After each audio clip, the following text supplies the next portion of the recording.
नमस्कार बच्चों, उम्मीद करते हैं कि आप सभी घर पर स्वस्थ होंगे, अपने परिवार के बीच में, अपने परिवार के साथ, यही ईश्वर से मनोकामना है। आइए, आप सभी का उपयोजित लेखन में हार्दिक स्वागत है। कक्षा 8वीं, 9वीं और 10वीं के छात्राओं से निवेदन है, पिछले वीडियो में हमने देखा था उपयोजित लेखन में हमने वृत्तांत और कहानी लेखन देखा, पत्र लेखन देखा, अपठित गद्य खंड देखा। आइए आज हम देखेंगे कि कैसे विज्ञापन लेखन किया जाता है, विज्ञापन को कैसे लिखा जाता है। विज्ञापन मीन्स एडवर्टाइजमेंट, उसको हम कैसे लिखेंगे। सबसे पहले तो यह जान लीजिए कि विज्ञापन लेखन भी जो है 5 मार्क्स का पूछा जाता है, 5 मार्क्स का होता है। इसमें सबसे ज्यादा जरूरी बात है, पहले तो विज्ञापन जो है हम क्यों करते हैं, किसी भी चीज की एडवर्टाइज हम क्यों करते हैं। जैसे कि आप जानते हैं आज का जमाना जो है, आज का समय जो है वो प्रचार और प्रसार का जमाना है। तो जब तक हम किसी चीजों का प्रचार नहीं करेंगे तो हमें उन चीजों के प्रति हम लाभ नहीं उठा पाएंगे। तो आइए, विज्ञापन भी, ये एडवर्टाइजमेंट भी 3 प्रकार का होता है। सबसे पहला जो है हम देखते हैं व्यक्ति संबंधी, अगर किसी व्यक्ति से संबंधित हमें विज्ञापन करना हो। दूसरा जो है वस्तु से संबंधित हम कर सकते हैं। और तीसरा जो है स्थान से संबंधित हम विज्ञापन दे सकते हैं।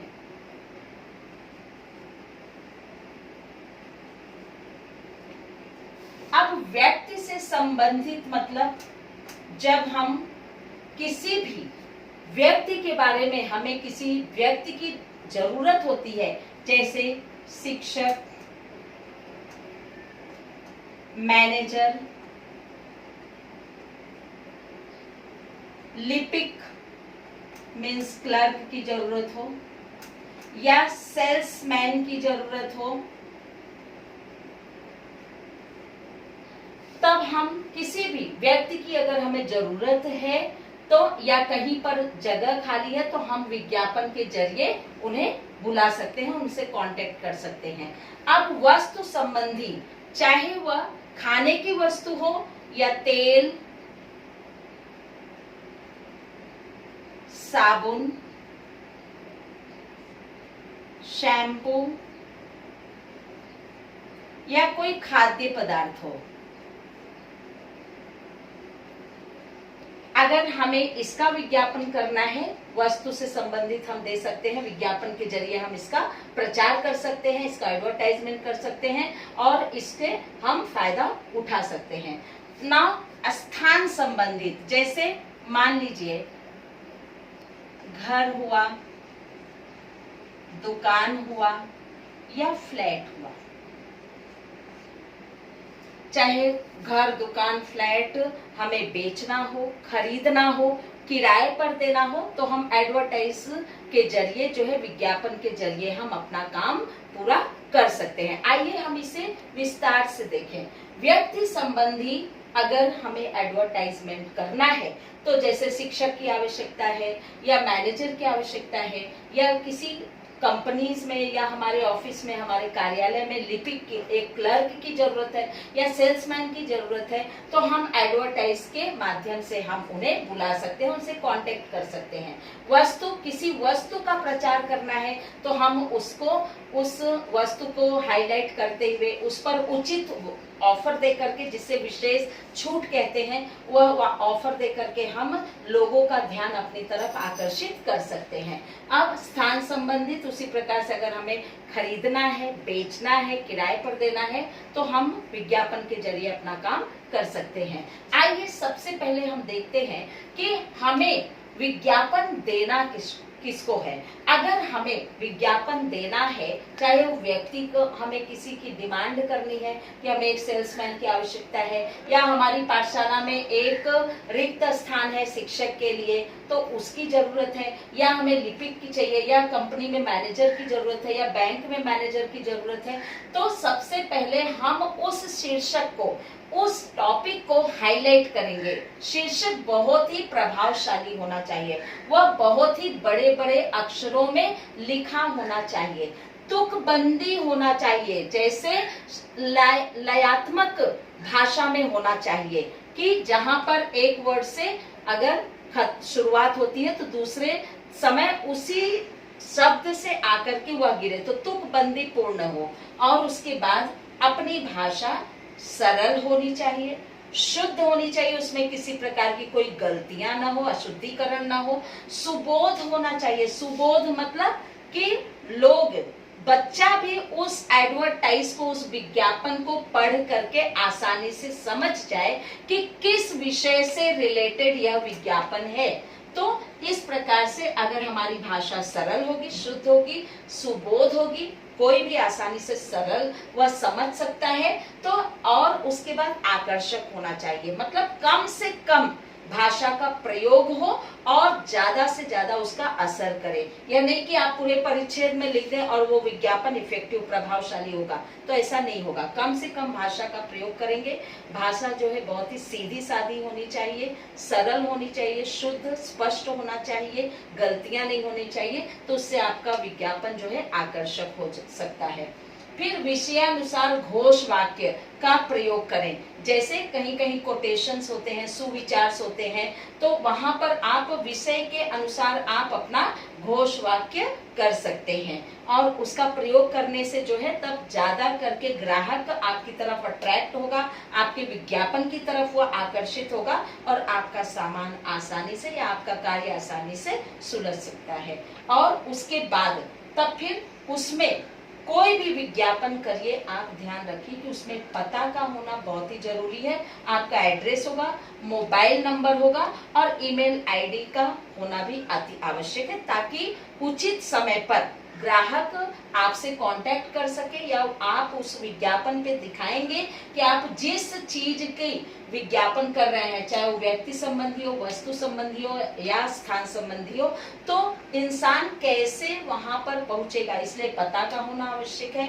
अगर मान लीजिए दूर है तो मोबाइल नंबर आपका होना चाहिए, फोन नंबर होना चाहिए, दूरध्वनि नंबर होना चाहिए और ईमेल आईडी करेंगे तो वह ईमेल के जरिए आपसे कांटेक्ट कर सकता है। उसके बाद चित्र या डिजाइन बनाना आवश्यक नहीं है, इसको ध्यान में रखिए, जो कि बहुत ही जरूरी है कि उसमें किसी भी प्रकार के चित्र या डिजाइन का होना ही जरूरी है, यह आवश्यक नहीं है। आप बिना चित्र या डिजाइन के भी प्रभावशाली विज्ञापन बना सकते हैं। अगर आपने चित्र बनाया है और डिजाइन या कोई बनाई है तो ध्यान रखिए कि वह गलत नहीं माना जाएगा, लेकिन केवल यह सोचने वाली बात है कि आप जो भी चित्र या डिजाइन का प्रयोग करते हैं वह केवल कलम में ही होना चाहिए। आप किसी भी प्रकार का पेंसिल या कलर पेन या किसी भी प्रकार के स्केच पेन, कोई भी कलरफुल का प्रयोग यहाँ पर आप नहीं करेंगे। आप उसी कलम का प्रयोग करेंगे जिस कलम से आपने अपने प्रश्न पत्र को हल किया है। तो डिजाइन या चित्र भी आप उसी पेन से ही बनाएंगे, पेंसिल का प्रयोग नहीं करेंगे।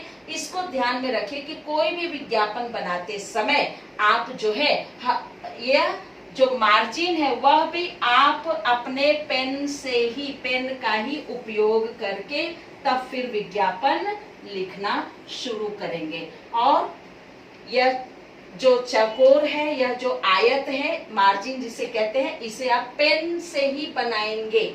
इसमें पेंसिल का इस्तेमाल नहीं होगा, किसी भी कलर पेन का इस्तेमाल नहीं होगा, ना तो किसी अन्य स्केच पेन का इस्तेमाल होगा। आप अपने पेन का ही इस्तेमाल करेंगे। एक बार फिर से, अगर व्यक्ति संबंधी है, वस्तु संबंधी है, अब वस्तु पर भी जब हम विज्ञापन लिखते हैं तो इसे अट्रैक्ट कैसे बना सकते हैं। जैसे हमने किसी भी तेल या साबुन या शैम्पू या खाद्य पदार्थ का या किसी भी वस्तु का, मोबाइल का हमने दिया, कंप्यूटर का एडवर्टाइजमेंट किए, तो अब जब जैसे मोबाइल हमने एडवर्टाइज किया तो उसका हमने विज्ञापन दिया, तो मोबाइल पे हम ये ऑफर्स नहीं रख सकते कि एक मोबाइल के साथ एक मोबाइल फ्री।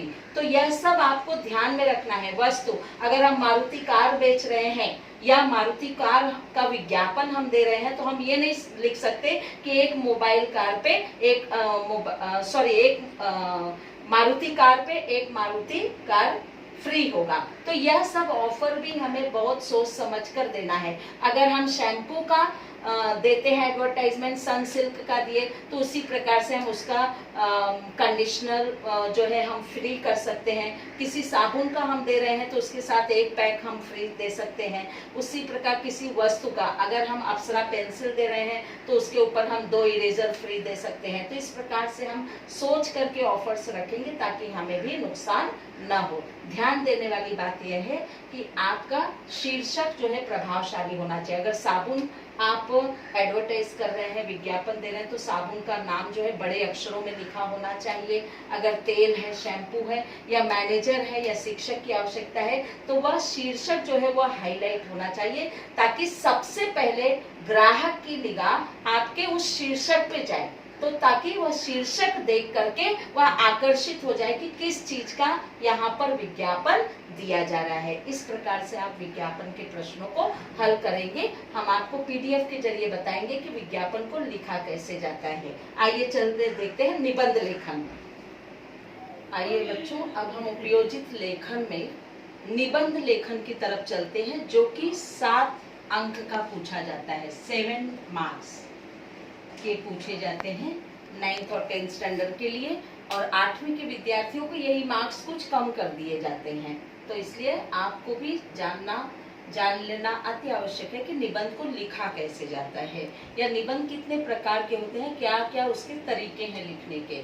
अब सबसे पहले निबंध का मतलब कि सुव्यवस्थित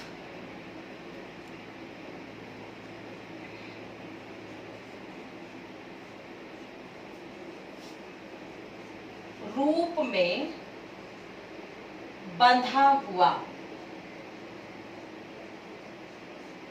या सुगठित भी कह सकते हैं हम, सुगठित, सुंदर रूप में बंधा हुआ, सुंदर रूप में उसको व्यवस्थित ढंग से लिखा हुआ। तो निबंध का अर्थ क्या होता है? सुगठित या सुव्यवस्थित रूप में बंधा हुआ, मतलब एकदम सिस्टमैटिक वे से लिखा गया कोई भी मुद्दा, उसे हम कहते हैं निबंध लेखन। अब निबंध को लिखने के लिए सबसे पहले किन किन बातों को जान लेना अति आवश्यक है, इसे आप समझिए। निबंध में सबसे पहले वही कि आपकी भाषा जो है सुंदर, सरल और सीधी होनी चाहिए। भाषा जो है आपकी रोचक होनी चाहिए, मुहावरेदार होनी चाहिए, कहावतों एवं सुवचनों का प्रयोग होना चाहिए, विचार आपकी जो सोच है उसमें स्पष्ट होने चाहिए, एवं ऑर्डर वाइज होने चाहिए, क्रमबद्ध होना चाहिए। यह नहीं कि कहीं पर जहां घटना दिखाना है वहां पे आपने अंत कर दिया, और जहां पे अंत करना है निबंध का वहां पे आपने घटना के कुछ भागों को फिर से उभारा है। तो ऐसा नहीं होना चाहिए, ऑर्डर वाइज होना चाहिए। विषय के अनुसार ही भाषा का प्रयोग होना चाहिए। जो विषय दिया गया है उसे ही आप उसके अनुसार उसी पर आधारित भाषा का प्रयोग करेंगे। किसी भी ऐसी वैसी भाषा का प्रयोग नहीं करेंगे जिससे कि पाठक पर गहरा प्रभाव पड़ सके, या जो उसे पढ़ रहा है उस पर कोई असर करे। तो यहाँ पर उसका ढांचा, आपके निबंध का सबसे पहले आप जो भी निबंध है, जो भी विषय दिए जाते हैं उसे आप पढ़ करके, कई बार आप उसे पढ़ लेंगे विषयों को, और सबसे पहले आप यह डिसाइड करेंगे, यह सोचेंगे, यह चयन करेंगे कि कौन सा विषय आपको आसानी से लिखने के लिए आ जाएगा, या किसमें आप बहुत ही अच्छे ढंग से मुद्दों को उभार सकते हैं, या उसके बारे में आप ज्यादा से ज्यादा जानकारी लिख सकते हैं। तो सबसे पहले आप उस पूरे विषय के बारे में एक ढांचा या उसका रूपरेखा तैयार कर लेंगे, उन मुद्दों को आप लिख लेंगे अपने नोटबुक में। उसके बाद तब आप उसे भी 4 से 5 पैराग्राफ परिच्छेद में डिवाइड करेंगे। उसमें सबसे पहले आप प्रारंभ का भाग होगा, प्रस्तावना होगा, उसमें फिर मध्य के 2 परिच्छेद, मध्य का भाग होगा, फिर अंतिम भाग होगा। तो मध्य के भाग को आप जो है 3 पैराग्राफ में डिवाइड कर सकते हैं, 3 परिच्छेद में। तो इस प्रकार से आप 5 से 6 परिच्छेद का उपयोग कर सकते हैं 7 नंबर निबंध के लिए। तो सबसे पहले तो आप उस मुद्दे को उठाइए जिस मुद्दे पर आपको लिखना है, और उसका ढांचा या उसका मेन पॉइंट्स को आप तैयार कर लीजिए। फिर आप शुरू कीजिए। आपका इंट्रोडक्शन जो है वो अट्रैक्टिव होना चाहिए, आकर्षक होना चाहिए और सहज होना चाहिए और संक्षिप्त होना चाहिए, छोटा रूप होना चाहिए।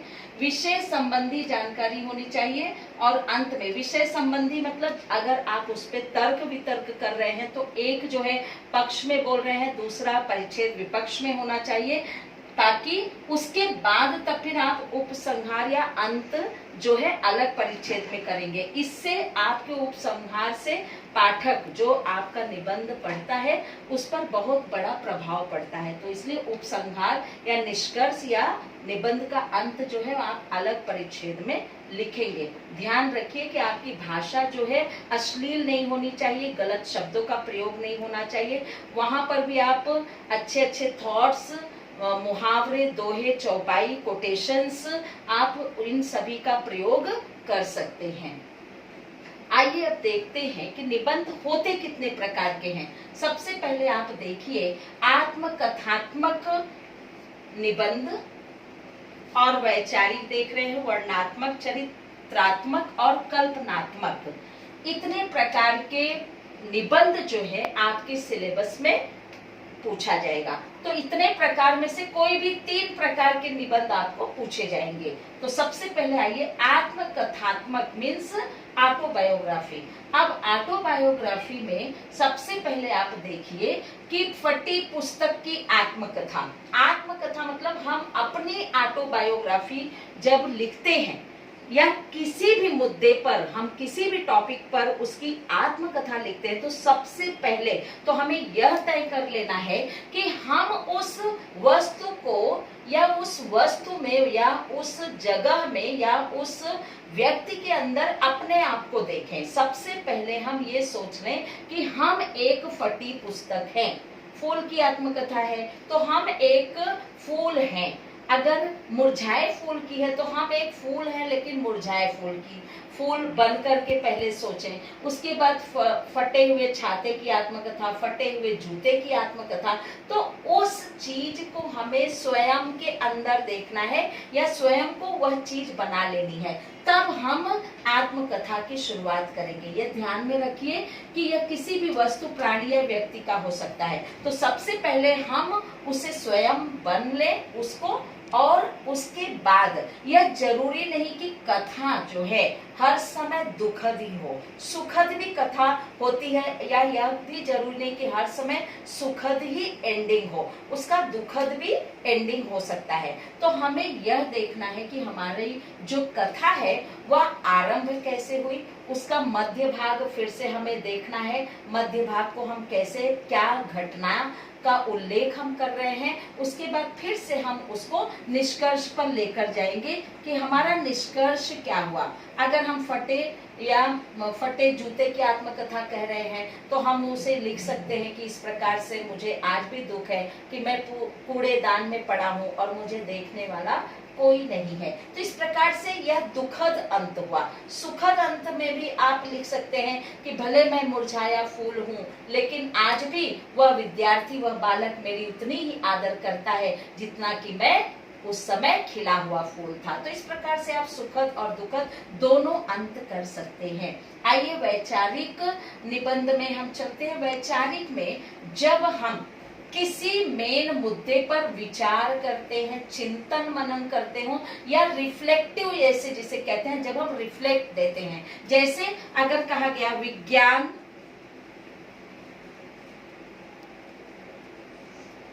श्राप या वरदान।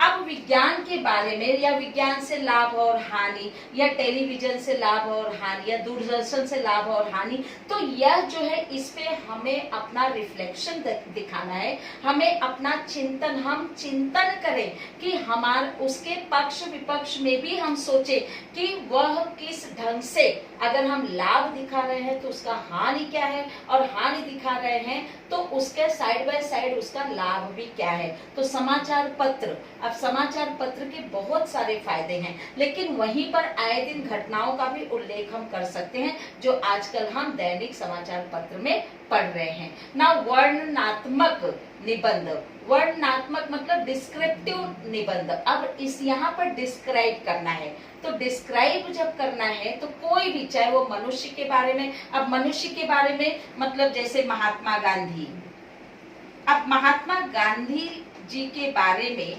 हमें जब लिखना है तो उसको हम डिस्क्राइब करेंगे, उनके चरित्र के बारे में, उनके जो उनके द्वारा किए गए कार्य हैं उस पर हम चिंतन मनन करके तब फिर उसका वर्णन करेंगे, डिस्क्राइब करेंगे। जैसे रेलवे स्थानक पर 1 घंटा या अविस्मरणीय, या हम किसी सैर सपाटे पर जाते हैं वहां का वर्णन करते हैं, तब जब हम वहां पर का वर्णन करते हैं, उसके बारे में लिखते हैं, वहां के प्राकृतिक दृश्य के बारे में लिखते हैं, उस प्राणी के बारे में लिखते हैं, तो उसे कहते हैं वर्णन करना। तो ये इससे कहते हैं वर्णनात्मक निबंध लेखन। तो हर प्रकार के निबंधों को लिखते समय हमें इन सारी बातों को ध्यान में रखना अति आवश्यक है। अब मेरा प्रिय खिलाड़ी यह चरित्रात्मक निबंध है जिसे नैरेटिव ऐसे कहते हैं। अब नैरेट करना मतलब चाहे मेरा प्रिय खिलाड़ी है, मेरा प्रिय नेता है, मेरा प्रिय पुस्तक है, मेरा प्रिय लेखक है,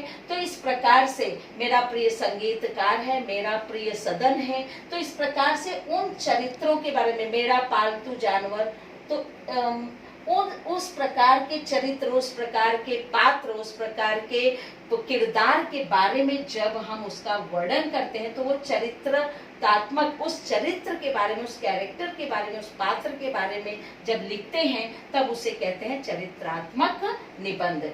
कल्पनात्मक निबंध, कल्पनात्मक निबंध मतलब इमेजिनेटिव एसे।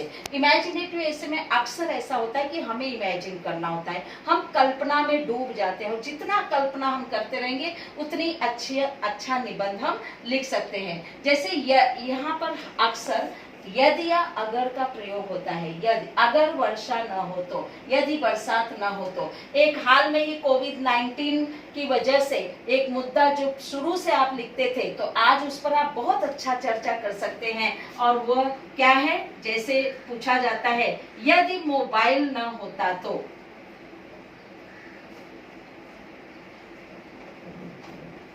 जैसा कि आप जानते हैं कि पूरे विद्यालय का भार जो है मोबाइल ने उठा लिया, तो इसमें आप बहुत अच्छा ऐसे लिख सकते हैं। तो यदि और अगर से हम शुरुआत करते हैं, और यहाँ भी हमें ध्यान में रखने की जरूरत है क्योंकि यदि मेरे पंख होते तो, अब इस पर हम जितना चाहें उतना उड़ सकते हैं, जितना चाहें उतना सोच सकते हैं, लेकिन यह हमें ध्यान रखना है कि देयर इज सम लिमिटेशन, कहीं न कहीं सीमा बंधी हुई है, हम सीमा के अंदर बंधे हुए हैं और वहां का भी अंत होना निश्चित है। तो हमारा कितना भी हम इमेजिन कर लें लेकिन वहां भी हमको कहीं न कहीं अंत करना होगा। तो वहां पर भी आप देखिए कि प्रारंभ हो, इंट्रोडक्शन हो, फिर मेन ढांचा हो निबंध का, उसके मध्य भाग हो, मध्य भाग को आप 3 परिच्छेद में डिवाइड कर सकते हैं, फिर उसका उपसंहार हो, अलग अलग परिच्छेद में आप निष्कर्ष लिख सकते हैं। तो इस प्रकार से हम अपने निबंधों को लिखेंगे। क्या?